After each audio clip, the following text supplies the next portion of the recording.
ప్రభువు నామమునకు మహిమ కలుగునుగాక. మన ప్రభువును రక్షకుడునునైన యేసుక్రీస్తుల వారి యొక్క ప్రశస్తమైన నామమునకి మహిమ, ఘనత, ప్రభావములు యుగ యుగములకు కలుగునుగాక. సర్వాధికారి అయిన దేవుడు ఆయన యొక్క గొప్ప కనికరమును బట్టి మరొక శ్రేష్టమైన శుభదినములో ఈ రీతిగా దేవుని మాటలు మనము ధ్యానము చేయుటకు దేవుడు మనకిచ్చిన ఈ గొప్ప సదవకాశమును బట్టి దేవాది దేవునికి ఎంతగానో స్తుతులు చెల్లించబద్దులమై ఉన్నాము. అదే సమయంలో ప్రతిదినము దేవుని యొక్క పరలోకపు సంగతులను ధ్యానం చేస్తూ ఆత్మీయముగా బలపరచబడుతూ ఉన్న దేవుని ప్రియబిడ్డలైన మీ అందరికీ కూడా ప్రభు అయిన యేసుక్రీస్తు పేరిట శుభవందనములు తెలియచేయచ్చు ఉన్నాను. ప్రియులారా, బాగున్నారు కదండి అందరూ? వేగంగా దినములు, వారములు, మాసములు ఎంతో వేగంగా గతించిపోతూ మన ఆయుష్ తగ్గిపోతూ దేవుని రాకడ దగ్గరవుతూ ఎప్పటికప్పుడు దేవుని వాక్యము ద్వారా సరిచేసుకునే ఒక గొప్ప భాగ్యాన్ని దేవుడు దయచేస్తూ ఉండగా వింటున్న ఏ మాటలు కూడా కేవలం వినువారు మాత్రమై ఉండి మనలను మనము మోసపుచ్చుకొనుకోకుండా వాక్య ప్రకారముగా ప్రవర్తించువారమై దేవుని యొక్క అడుగు జాడలలో నడుద్దాం. దేవుడిచ్చే మెండైన దీవెనలు పొందుకుందాం. ప్రియులారా, ఈ దినమును కూడా దేవుడు మీతో ఒక అమూల్యమైన పరలోకపు సంగతిని మాట్లాడుతూ మిమ్మల్ని హెచ్చరిస్తూ నన్ను బలపరుచుకోవడానికి ప్రభు కృపనిస్తూ ఉన్నాడు. రండి దేవుని వాక్యంలోనికి వెళ్దాం. దేవుని మహిమ వలన కలిగే మేలులు ఏమిటి? దేవుని మహిమ వలన, ఇది వరకు నేను మహిమ అనే విషయమై కొన్ని సందేశాలు నేను మాట్లాడుతూ వచ్చాను. మహిమ అనే పదానికి అర్థము గౌరవము, గొప్ప గౌరవము, ఆధిక్యత, ఎన్నో చెప్పుకోవచ్చు. అయితే బైబిల్ గ్రంథాన్ని మనం చూస్తున్నప్పుడు ఒక వ్యక్తి యొక్క గౌరవము ద్వారా ఆ ప్రక్కన ఉన్నటువంటి మనకు కూడా గౌరవం వస్తుంది కదండి. ఆ గౌరవము మనకు దక్కినది కాదు, ఆయన ప్రక్కలో మనం ఉండుట ద్వారా. ఇక ఆ వ్యక్తి మనల్ని గౌరవించాడనుకోండి, సమాజం కూడా ఎంత గౌరవంగా చూస్తుందో. ఈ వ్యక్తి ఫలాని నాయకునికి తెలిసిన వ్యక్తి, అంత గొప్ప నాయకుడే ఈయన గౌరవించాడు అంటే మనం ఎంత చెప్పు అని వాళ్ళు కూడా గౌరవిస్తూ ఉంటారు. సో దేవుని మహిమ వలన, మహిమ అనే పదము బైబిల్లో ఉంది. ఆ మహిమ వలన దేవుని నమ్మినటువంటి మనకు ఏమి కలుగుతుందో మనం కొన్నిటిని ధ్యానం చేద్దాం. రండి వాక్య భాగంలోనికి వెళ్దాం. పరిశుద్ధ బైబిల్ గ్రంథము నుంచి నిర్గమాకాండము 29వ అధ్యాయము, నిర్గమాకాండము 29వ అధ్యాయము 43వ వచనాన్ని మనం చదువుదాం ప్రియుల. 43వ వచనము. అక్కడికి నేను వచ్చి ఇశ్రాయేలీయులను కలుసుకొందును. అది నా మహిమ వలన ఏమవుతుంది? పరిశుద్ధపరచబడును అన్నాడు. చాలు ప్రియులారా, వాస్తవానికి సృష్టికర్త అయినటువంటి దేవుడు ఆయన కోరుకునేటటువంటి బలిపీఠమును గురించి, బలి గురించి విశ్వాసులు లేదా అలనాడున్న ఇశ్రాయేలీయులు బలి అర్పిస్తూ ఉన్నప్పుడు ఏడాది 2 గొర్రెపిల్లలను ప్రతిదినము ఉదయం ముందు ఒకటి, సాయంకాలం ముందు ఒకటి గొర్రెపిల్లను అర్పించాలి అని చెప్పాడు. దంచి తీసిన 30 నూనెతో కలిపిన 10వ వంతు పిండిని పానీయార్పణముగా అర్పించాలి అన్నాడు. అక్కడ వచ్చేటటువంటి సువాసనను నేను ఆగ్రహించి, ఆయన చెప్పిన మాట ప్రియులారా 43వ వచనంలో, అక్కడికి నేను వచ్చి ఇశ్రాయేలీయులను కలుసుకొందును, అది నా మహిమ వలన పరిశుద్ధపరచబడును. దేవుని మహిమ వలన ఒక వ్యక్తిని దేవుడు కలుసుకొని ఆ వ్యక్తిని పరిశుద్ధపరుస్తాడు అని బైబిల్ చెప్తుంది. ప్రభువునందు నాకు ప్రియమైన వారలారా, కలుసుకొనుట ద్వారా పరిశుద్ధత. అవును, నేను ఇదివరకే వాక్య ప్రారంభంలోనే మీకు చెప్పాను. ఒక నాయకుడు ఒక వ్యక్తిని కలుసుకున్నప్పుడు అతనికి గౌరవం. నాయకుడు ఎక్కడో ఉండి ఇక్కడ ఒక వ్యక్తి ఉంటే కాదు. అంటే కలుసుకోవలసిన వ్యక్తి ఎదురెదురు పడితే, ఎదురెదురు పడ్డప్పుడు కలిగించేటటువంటి గౌరవ మర్యాదలు సమాజంలో వారికి ఆధిక్యతను తీసుకొస్తాయి. దేవుడు కూడా బలిపీఠము మీద బలి అర్పిస్తూ ఉన్నప్పుడు అక్కడ నూనె రాయబడినటువంటి ఆ యొక్క ద్రాక్షారసము, మొదటి గొర్రెపిల్ల ఇవన్నీ అర్పించినప్పుడు ఇంపైన సువాసనను బట్టి దేవుడు అక్కడికి దిగి వచ్చి ఆ వ్యక్తులతో, ఎవరైతే ఆ బలి అర్పించారో ఆ వ్యక్తులతో కలుసుకొని వారిని పరిశుద్ధపరుస్తాడు అని బైబిల్ గ్రంథం సెలవిస్తుంది. ప్రభువునందు నాకు ప్రియమైన వారలారా, దేవుడు ఒక వ్యక్తిని కలుసుకున్నప్పుడు అతనికి పరిశుద్ధతను కలిగితే, నా దేవుడు ఈ సమయమందు మాట్లాడుతున్నాడు, నీవు బలికి సాదృశ్యముగా, ధూపమునకు సాదృశ్యముగా ఆయనను ప్రార్థన చేస్తూ ఉన్నప్పుడు, ఆయన పాదములు పట్టుకొని స్తుతిస్తూ ఉన్నప్పుడు, ఆరాధిస్తూ ఉన్నప్పుడు, ఇదిగో 7 గొర్రెపిల్లలను అర్పించినట్టుగా, ద్రాక్షారసము తైలముతో అర్పించినట్లుగా దేవుడు నిన్ను కలుసుకునేటటువంటి చోటు దేవాలయములోనికి దేవుని సన్నిధి దిగి వచ్చినప్పుడు నిన్ను ఆయన కలుసుకొని నీకు గౌరవమునిచ్చేవాడుగా ఉన్నాడు. ప్రభునందు ప్రియులారా, నిన్ను ఆయన కలుసుకోవాలి అని అంటే ఆయన దగ్గరికి నువ్వు రావాలి కదండి. ఒక ఆఫీస్ ఉంది ఈరోజు లోకంలో మనం చూస్తున్నప్పుడు. ఒక మున్సిపల్ ఆఫీస్ అని, లేదా ఒక కలెక్టర్ ఆఫీస్ అని, ఇంకా గొప్ప గొప్ప నాయకుల ఆఫీసులని ఉన్నాయి. అక్కడ ఎవరు ఉంటారు? ఒక మున్సిపల్ ఆఫీసులో కమిషనర్ గారు, ఒక తహసీల్దార్ ఆఫీసులో తహసీల్దార్ గారు, కలెక్టర్ గారు ఆఫీసులో కలెక్టర్ గారు ఉంటారు.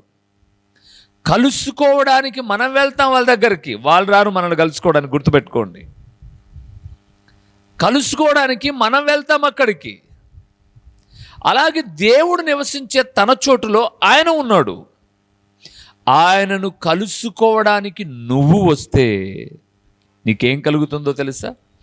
నాయకుడిని కలుసుకున్నప్పుడు నీ సమస్య నుంచి నువ్వు విడిపించబడతావో లేదో నాకు తెలియదు, కానీ దేవుని నువ్వు కలుసుకున్నప్పుడు మాత్రం దేవుడు నిన్ను పరిశుద్ధపరుస్తాడు. ప్రియులారా, అదే నా ప్రియ ప్రభుల వారు నిర్గమాకాండం 29:43 చెప్పబడిన మాట.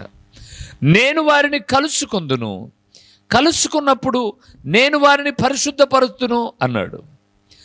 ఒక గొప్ప ఆఫీసర్ను గారిని కలుసుకుంటే ఆయనకున్నటువంటి ఆ అధికారాన్ని ఉపయోగించి నీకు చేయగలిగిన ఏ పని ఉందో ఆ పని చేసి నిన్ను గౌరవిస్తే ఆయన తప్పకుండా నీకే చేస్తాడో లేదో తెలియనటువంటి రోజుల్లో, కానీ నీ దేవుడు ఎలాంటి వాడు అంటే బైబిల్ గ్రంథం సెలవిస్తుంది, నేను పరిశుద్ధుడను గనుక. అవును ప్రియులారా, ఆయన పరిశుద్ధుడైన దేవుడు కాబట్టి నిన్ను కలుసుకున్నప్పుడు దేవుని వాక్యం సెలవిస్తుంది, నిన్ను ఆయన పరిశుద్ధపరిచేవాడు. అయితే ఇక్కడ నేను మాట్లాడాలనుకున్న విషయం ఏంటంటే, నువ్వు ఆయనను కలుసుకుంటూ ఉన్నావా? ఆలోచించండి ప్రియులారా, నీవు ఆయనను కలుసుకుంటూ ఉన్నావా? బైబిల్ గ్రంథంలో యోబు అనే ఒక గొప్ప ధనవంతుడు ఉన్నాడు. ఊజు దేశమందు యోబు చాలా ధనవంతుడు మాత్రమే కాదు, ఆయన ఆత్మీయ జీవితానికి అద్భుతకరమైన 4 పిల్లర్లు వేసుకున్నాడు.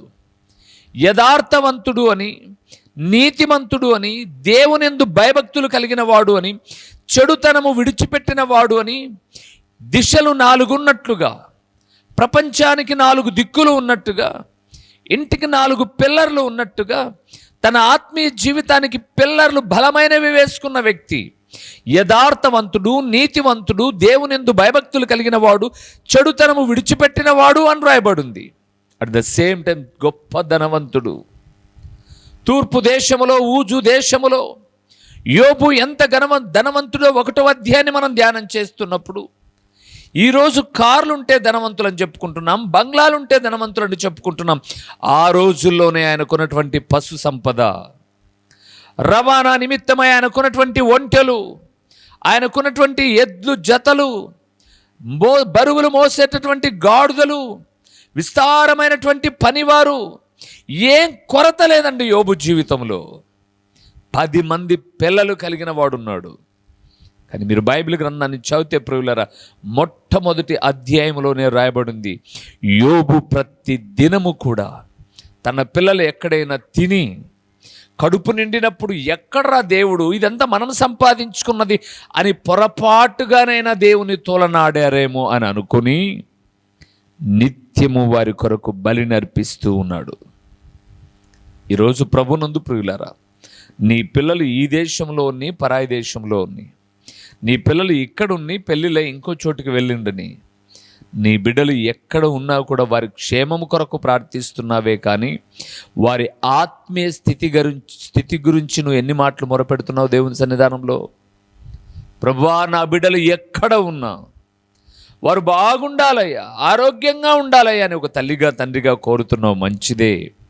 అయితే ఒక దైవజనుడిగా నేను జ్ఞాపకం చేస్తున్నాను, ఎక్కడున్నా నా బిడ్డలు ఆత్మీయతలో దిగజారిపోకూడదు ప్రభువా.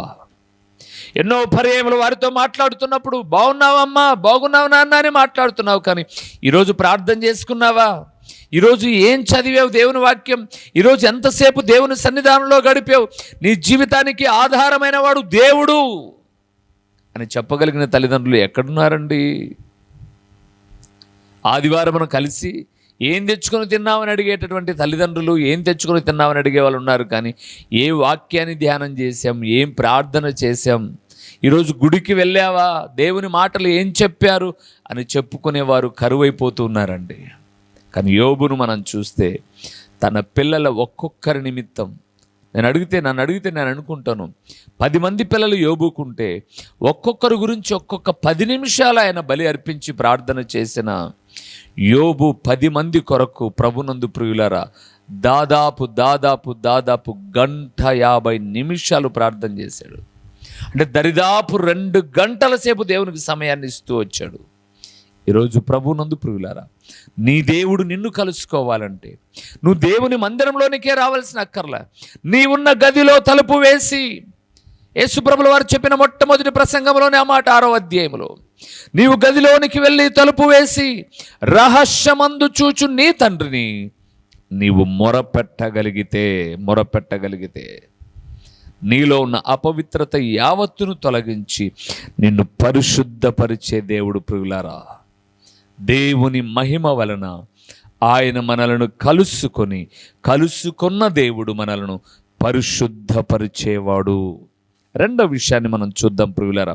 ద్వితీయోపదేశకాండం దేవుని మహిమ వలన ఏం కలుగుతుందో 9వ అధ్యాయానికి వెళ్దాం. ద్వితీయోపదేశకాండము 9వ అధ్యాయము 26వ వచనాన్ని మనం చూద్దాం. 9వ అధ్యాయము 26వ వచనము, నేను యెహోవాను ప్రార్థించుచు ఈలాగు చెప్పితిని, ప్రభువా యెహోవా, నీవు నీ మహిమ వలన విమోచించి బాహుబలము వలన ఐగుప్తులో నుండి రప్పించిన నీ స్వాస్థ్యమైన జనమును. మోషే ప్రార్థన చేస్తున్నాడు ప్రియులారా, దేవుని మహిమ వలన అట ఐగుప్తు చెర నుంచి ఇశ్రాయేలులను విమోచించాడు దేవుడు. అవును ప్రియులారా, దేవుని మహిమ వలన మొదటిది పరిశుద్ధపరచబడతాం, రెండవది దేవుని మహిమ వలన పాపపు బంధకాలలో నుంచి, ఐగుప్తు చెరలో ఇశ్రాయేలులు ఉన్నట్టుగా దేవుని మహిమ వలన దేవుడు కలుసుకునే స్థలములోనికి నువ్వు వస్తే నిన్ను పరిశుద్ధపరచడం మాత్రమే కాదు, నిన్ను ఆ పాపపు బంధకాల నుంచి విడిపిస్తాడు. ప్రభునందు ప్రియులారా, విడిపిస్తాడు. ఇశ్రాయేలీలు 430 సంవత్సరాలు బంధకాల్లో ఉన్నారండి. వారిని విడిపించిన దేవుడు నిన్ను నన్ను విడిపించుటకు సామర్థ్యము కలిగిన వాడు. అందుకే పేతురు భక్తుడు ఒక మంచి మాట అన్నాడు చూడండి.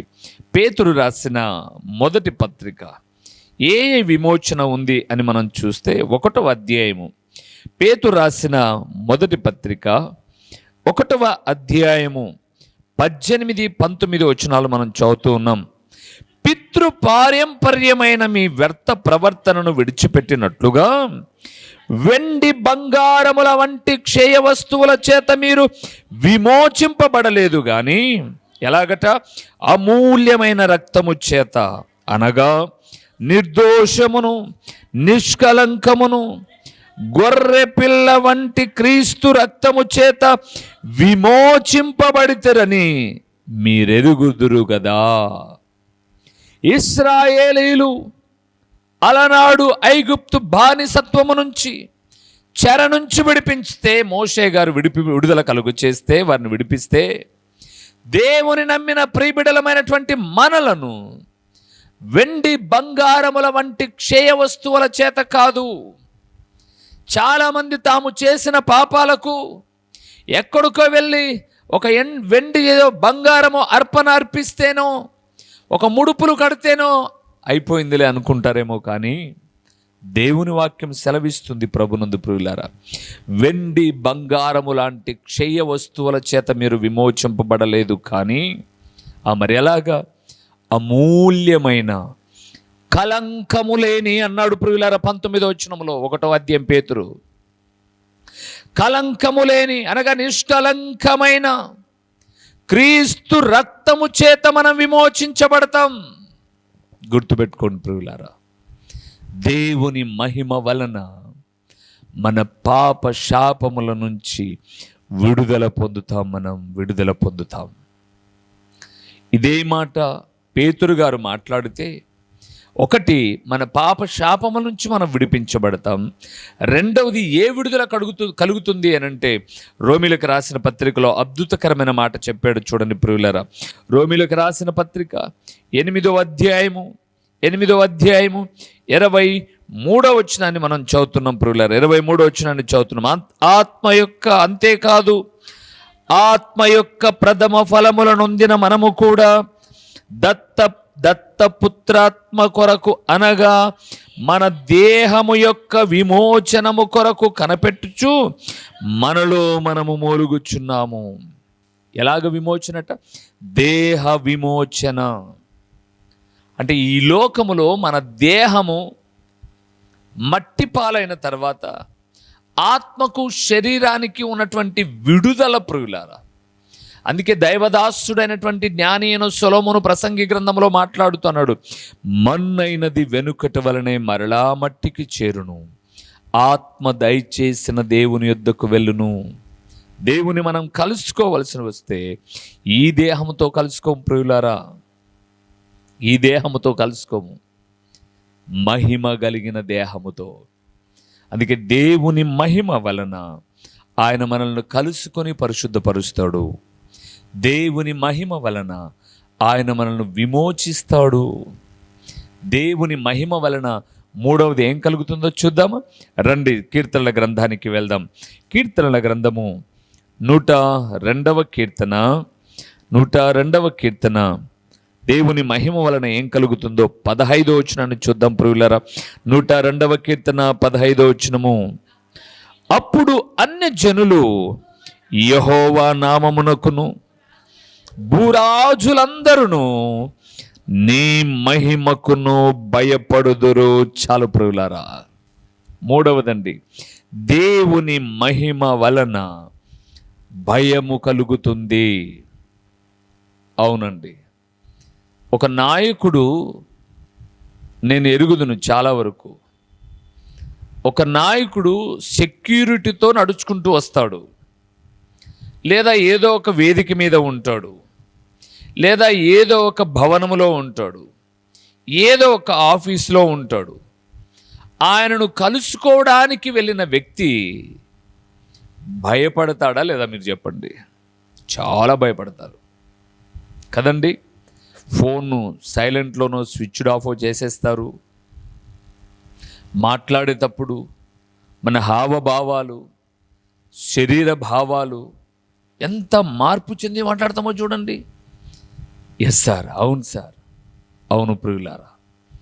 ఒక నాయకుడు దగ్గరే మనం అంత భయభక్తులు కలిగి నిలబడితే, మనము కలుసుకునే సర్వాధికారి అయిన దేవుడు, మనలను పరిశుద్ధపరిచే దేవుడు, మనలను విమోచించే దేవుడు.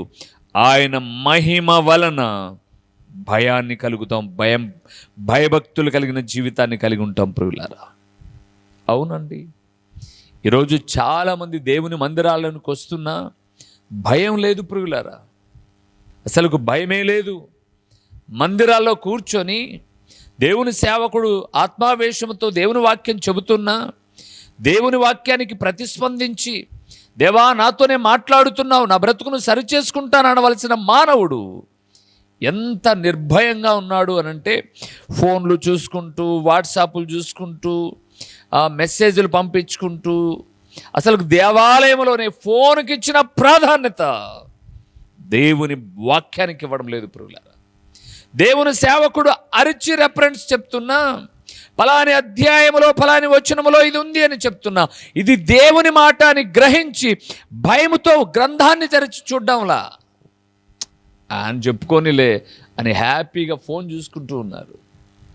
భయం లేదండి జనాలకు. ఒక డాక్టర్ గారి దగ్గరికి వెళ్తే భయం ఉంది, ఒక తహసీల్దార్ దగ్గరికి వెళ్తే భయం ఉంది, ఒక నాయకుని దగ్గరికి వెళ్తే భయం ఉంది. దేవుని సన్నిధానంలో ఉన్నప్పుడు భయము లేదు. కానీ దేవుని వాక్యం ఉంటుంది, దేవుని మహిమ వలన భయం కలుగుతుంది ప్రియులారా, భయం కలుగుతుంది. అందుకే ఒక దైవజనుడిగా జ్ఞాపకం చేస్తున్నాను, నిజంగా నువ్వు ఎక్కడైనా ప్రార్థనలో ఉన్నప్పుడు భయంగా ఉన్నావా లేదా ఆలోచించి, నిర్లక్ష్య వైఖరి కలిగి ఉన్నట్లయితే తప్పకుండా మూల్యం చెల్లిస్తారు ప్రియులారా, మూల్యం చెల్లిస్తారు. దేవుని సన్నిధానంలో నిర్లక్ష్యం ఎప్పుడూ మంచిది కాదు. దేవుని సన్నిధానంలో ఎప్పుడు దైవికమైన భయం కలిగి ఉండాలి. దేవుని మందిరానికి వచ్చిన తర్వాత ఫోన్లు చూడడం, ప్రక్కన వాళ్ళు ఎక్కడ శారీగా ఉన్నారని అడగడం, లేదా అసూయ ద్వేషాలు కలిగి ఉండడం దేవుడు మెచ్చేది కాదు ప్రభునందు ప్రియులారా. దేవుని మహిమ కలిగిన మందిరములో పరిశుద్ధంగా ఉండాలి, విమోచించబడి ఉండాలి, భయము కలిగి ఉండాలి, భయము కలిగి ఉండాలి. ఇంకొక మాట చెప్పి నేను ముగిస్తాను ప్రియులారా. యెషయా గ్రంథం 60వ అధ్యాయానికి వద్దాం. ఒక్కసారి ఆ మాట చెప్పి ముగిస్తాను. యెషయా గ్రంథం 60వ అధ్యాయము 13వ వచనాన్ని మనం చూద్దాం. ఆయన మహిమ వలన ఏం కలుగుతుందో. 60వ అధ్యాయం 13వ వచనము, నా పరిశుద్ధాలయపు అలంకారము నిమిత్తమై లెబానోను శ్రేష్టమైన దేవదారు వృక్షములను, సరళ వృక్షములను, గొంజి చెట్లును నీ యొద్దకు తేబడును. నేను నా పాద స్థలమును మహిమపరచెదను. చాలు ప్రియులారా, అద్భుతకరమైన మాట. దేవుని మహిమ వలన యెషయా గ్రంథం 60:13 వచనంలో అలంకరించబడతాం, అలంకరించబడతాం ప్రియులారా, అలంకరించబడతాం. అప్పుడు మీరు అడగచ్చు, అదేంటన్నా ఆల్రెడీ మేము చర్చికి వచ్చేటప్పుడు అలంకరించుకునే వస్తున్నాం, మేము మళ్ళీ అలంకరించబడ్డం ఏంటి? మీ అలంకరణ కాదు ప్రియులారా, గుణమను అలంకారము చేత. ఏ అలంకారము? గుణమను అలంకారము చేత.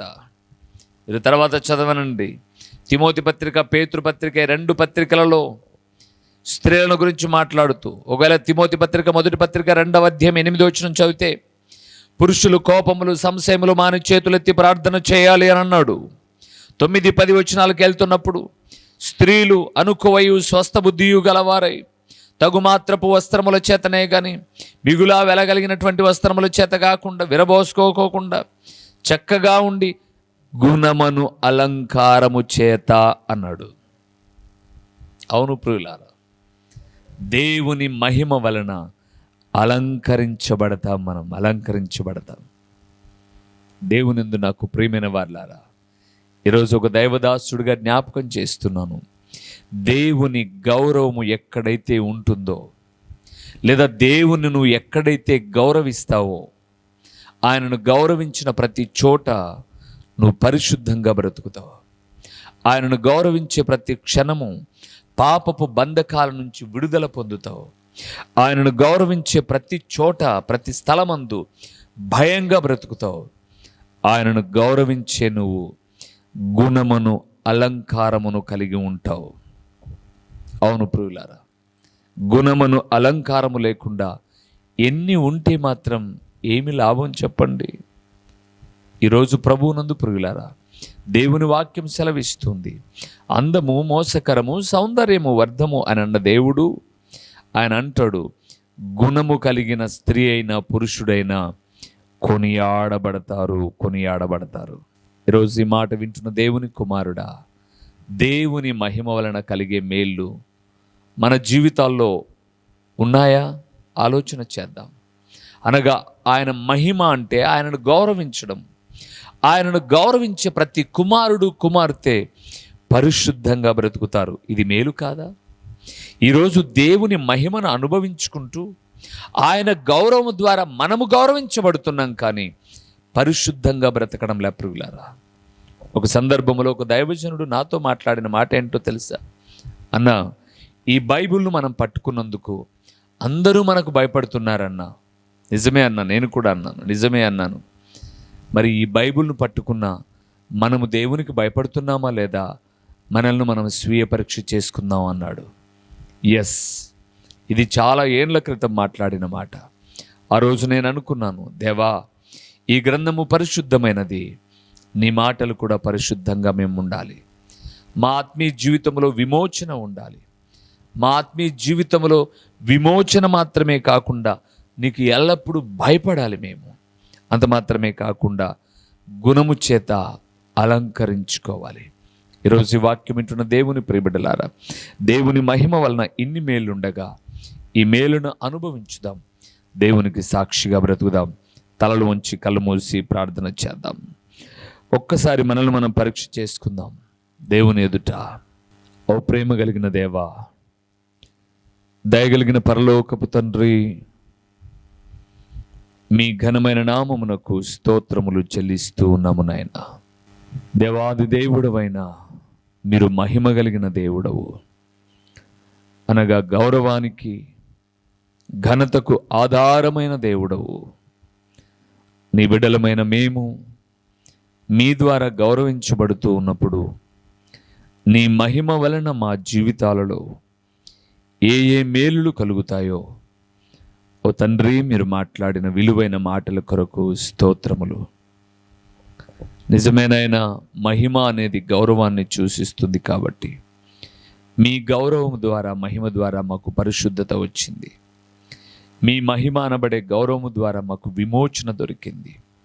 మీ మహిమ అనబడే గౌరవము ద్వారానే ఓ తండ్రి మా జీవితాలలో శ్రేష్టమైన ఈవులను మేము పొందుకుంటూ ఉన్నాం.